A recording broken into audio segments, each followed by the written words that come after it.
This is ABC15 Mornings. It's been a week since the siege on the Capitol. It is the political equivalent of shooting somebody on Fifth Avenue and getting away with it. A historic vote happens today to impeach the president for a second time. What do they feel about that? How do what happens there? If you're a parent, do you keep your kid home? Do you send them in? A growing health crisis happening in homes everywhere because of the pandemic. And this is something that could then happen for any social media platform, any website. The argument over free speech and the consequences of what is said on the internet. Happening today, 2 Valley school districts set to decide between virtual and in-person learning. We look at a lot of things. So we look at what is their attendance like? Do they need this extra support? Do they need the extra support academically, or do they maybe need that extra social emotional connection? Do they need another place to be where they're valued and they belong and they're important? Is that something that they're missing? New this morning, how some teachers are working extra hours to deal with learning loss. Plus a robot that will do the dishes and pour you a glass of wine. Lots of innovation coming, right, from this pandemic as we try to look at the glass half full. How full, though, with that glass Literally. of wine? Exactly. Hey, good morning to you on this Wednesday. Thank you for starting your day with us. We appreciate it.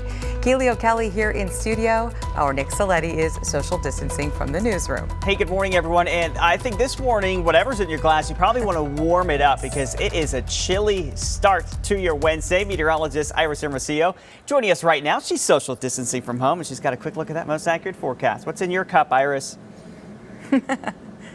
You know what? It's coffee. It's hot. I've got a blanket on my lap. I keep hearing our heater come on too. And this morning, it's definitely going to be a little bit harder to get out of bed. You know, it was for me. Of course, we get up really early, so that always makes it a little bit challenging. But I think just getting out from under those warm blankets on a morning where temperatures are down into the 30s across most of the Phoenix area. And we've got some freezes already here to start the day. Phoenix Sky Harbor down another degree as expected. We're at 41 right now with clear to mostly clear skies around the area.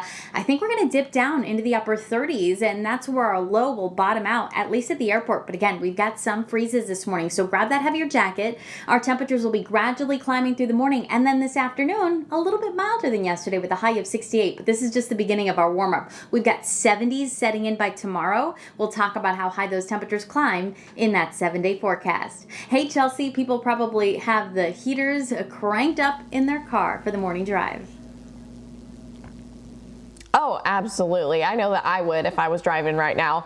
And right now, things look good with our accident log room traffic map. So I just want to start with that. We do have a couple crashes, but they're pretty minor at this point. Let's look at the East Valley. Overall, things look pretty nice. Those flows are green for Loop 202 South Mountain, Loop 202 Santan, Red Mountain, Super Red Tan, US 60 I-10 looking good. State Route 347. Now, Loop 202 Red Mountain is where we do have one of those crashes in the westbound direction, right where it meets Loop 101. At the interchange there, you're going to see activity off to the right shoulder, and at this point it's not impacting the flows. We are still green. If you're traveling from the west side, lots of green on I-10 into downtown Phoenix at the stack, but I-17 is slow around the Durango curve, and just before you get to the split, you'll be back to those green flows. North Valley also clear as well. I'll tell you about a Surface Street crash the next time we meet if it's still out there. Okay, Chelsea, thank you. 6:03 on this Wednesday. All eyes on our nation's capital right now, where today lawmakers are preparing to vote to impeach President Donald Trump for his role in last week's attack on the U.S. Capitol. Our Mark Thompson is following this for us this morning. Mark, this would make him the first president in U.S. history to be impeached twice. Yes, indeed it would, Nick. Good morning to you. A historic day in our country's history, and this morning we're learning that several members of the Republican Party will likely vote to impeach President Trump over his role on the attack on the Capitol and Congress last Wednesday. The third most senior Republican in the House of Representatives, Liz Cheney, said the president, quote, lit the flame, quote, of the attack. Since Democrats hold the majority in the House, it's highly likely that President Trump will be the first president to be impeached twice. The Senate would then hold a trial, and there is no timeline for when that trial would be. It could be held months from now. The Senate could use the trial to prevent President Trump from running again in 2024. Meanwhile, the Justice Department is warning everyone not to disrupt next week's inauguration of Joe Biden. To allow the President of the United States to incite this attack without consequences is a direct threat to the future of this democracy. For this reason, I will vote to impeach this president. We will have no tolerance whatsoever for any attempts to disrupt the peaceful transfer of power on January 20th that our Constitution calls for. Now, if the president is removed by impeachment, he would also lose certain privileges that are usually afforded to a former president. Those include a lifetime pension and government funding for office space, as well as up to $1 million a year in travel expenses. So, of course, we're going to be keeping a close eye on how this all plays out on Capitol Hill. Reporting live this morning, Mark Thompson, ABC 15 Arizona.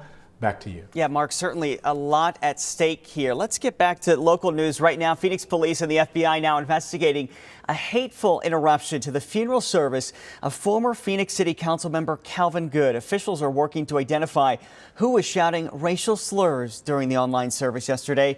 Good was a city council member for more than 2 decades, known for his efforts to make Phoenix a more equitable place for women, people of color, and the LGBTQ community.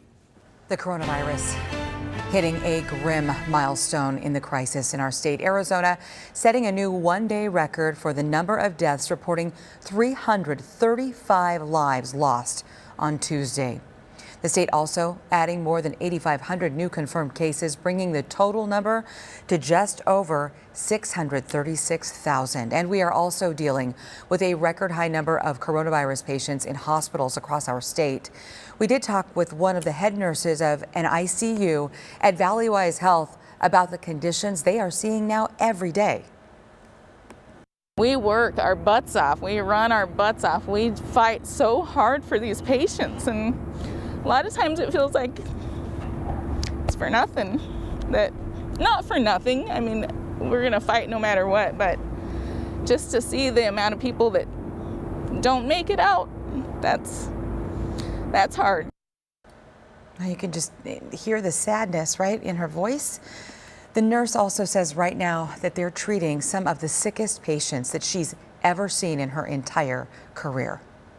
The vaccination effort is ramping up. New video this morning showing the long lines of cars waiting for their appointments at State Farm Stadium in Glendale. We're told about 4,000 doses of the vaccine were administered there yesterday. The location now open 24/7.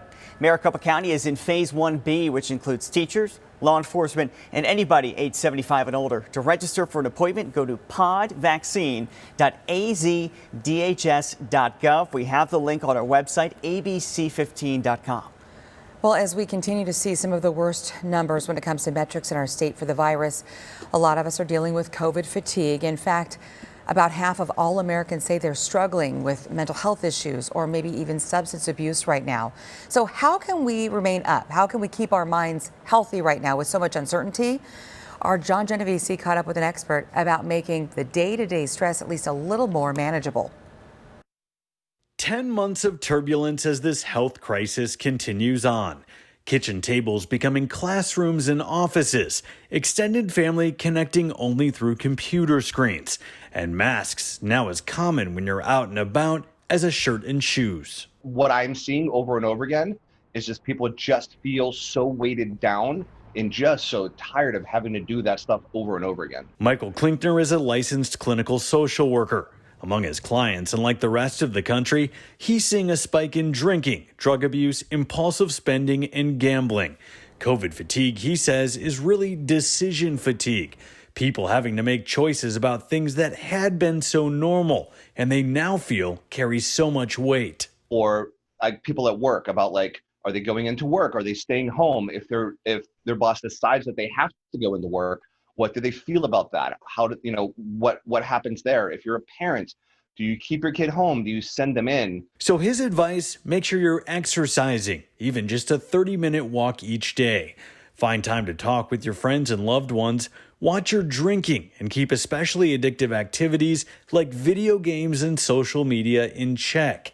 And focus on what you can control, like meeting a new goal. This is the time to get back on there, whether it's like to lose 20 pounds or get back to that hobby, or it's New Year's resolution time and we know nobody sticks to those. But this is the time. You can do that right now. You have the opportunity. He says it's proven isolation leads to a depressed mood. If you or someone you care about is more angry or irritable more often, or dealing with big changes in appetite or amount of sleep, those could be clues to meet with a professional. Reach out for help so we don't have those lingering long-term effects.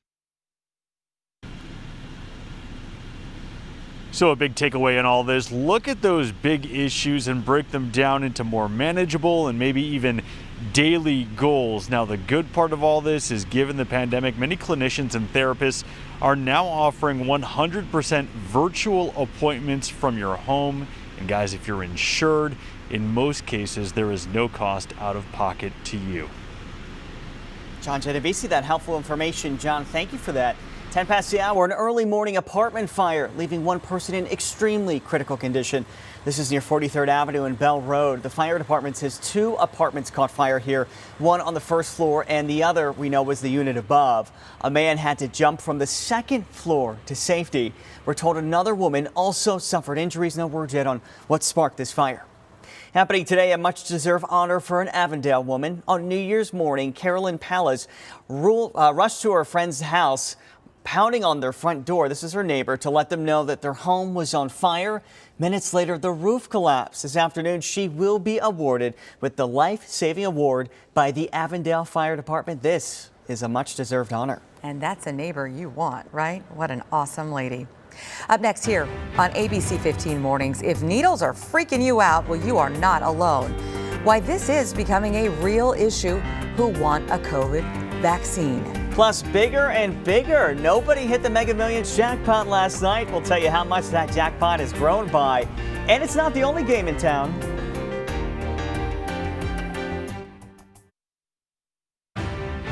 It is 6:14 on this Wednesday. A new report reveals the FBI sent out an internal memo the day before the siege on the U.S. Capitol, warning of a violent war. The FBI says the intelligence was shared with officials in D.C. Right now, law enforcement is working on leads to prevent any disruptions to the inauguration. The judge in the George Floyd murder case has decided Derek Chauvin will be tried alone in March.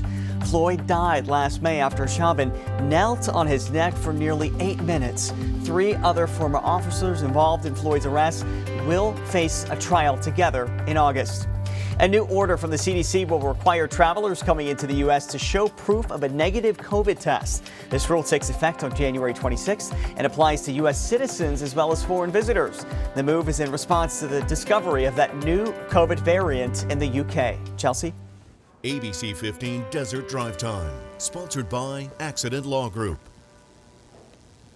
All right, thanks so much, Nick. Yes, let's talk about these roadways if you need to hit them right now. Things look pretty nice overall. A wide view with our Accident Law Group traffic map showing lots of green conditions, a little bit in red and yellow popping up, but I'll show you exactly where. East Valley, pretty quiet overall. We look good on the I-10, US 60, State Route 347. We do have a crash still out there lingering for Loop 202 Red Mountain in the westbound direction as you approach Loop 101. It's off to the shoulder though, and it's not impacting the flows as of yet. We're not seeing slowing, but that could change, and if it does, I'll let you know. North Valley overall clear and quiet as well. The 303, State Route 74, Carefree Highway, I-17, 101, all smooth sailing. Grand Avenue even looks good if you're using that from the West Valley to make your way into downtown Phoenix, though you may want to stick to I-10 because it's smooth sailing right now, all green flows. You will see some slowing on I-17 around the Durango curve, like I've mentioned all morning long so far, just a higher volume of traffic, no reported crashes there. It'll take you 26 minutes to travel southbound on I-17 from Loop 101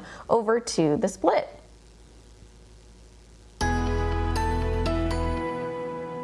All right, well, the time right now is 6:16 as we talk about your most accurate forecast. I've been saying it all week long, get outside because our weather really is very nice and welcoming for those outdoor activities. And today, no different. If you are going to be heading out by this afternoon, our high just a degree warmer than yesterday in Phoenix, and a few valley cities will be inching close to that 70-degree mark, 69 to 70 degrees in a few neighborhoods. But Phoenix Sky Harbor topping out at 68 today. A gorgeous afternoon in store. Just a few things to keep in mind. Our burn time is at about 45 minutes. So as I mentioned, throughout the year, it's important to protect your skin, sunblock, maybe some long sleeves because it might be a little cool by the time you hit those trails, for example. And again, our UV index peaks at a 3 at around midday is usually when we see that peak. Now, air quality will remain in the moderate range, but like the last several days and like the last several months, we see those spikes in the morning. So at least in the morning hours, a little bit hazy in the evenings as well as that pollution climbs. But through the middle part of the day, all in all, air quality in the moderate range. Shouldn't expect any significant significant health impacts when it comes to that. And pollen counts remaining in the moderate range too for juniper. Now, that's later today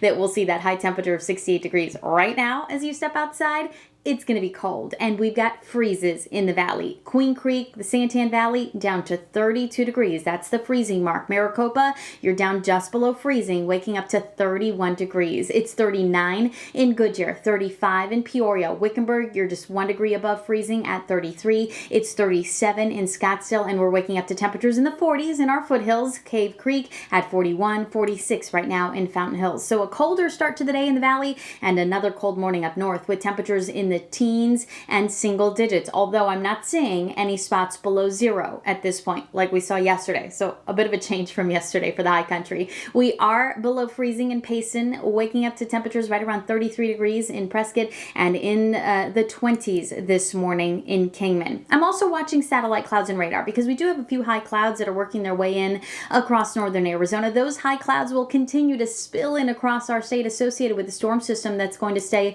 well to our north. So as you look at Futurecast, you'll see the clouds, especially I think this afternoon and evening. It'll look mostly sunny, more of that filtered sunshine again, but no rain, no snow, high pressure instead strengthening to our west, and that's going to send those temperatures up, especially tomorrow and the next day and through the weekend. Temperatures today, upper 60s for Phoenix. We'll see a few spots hit the 70s, including Bullhead City, Lake Havasu, and Yuma. Highs in the mid to 50s rather in Flagstaff to mid 60s in spots like Sedona, Payson, and Prescott. Then the 70s are back tomorrow, but we're talking the warmest temperatures of the year so far, with a high of 75 Thursday, 76 Friday, and then mid-70s through the weekend.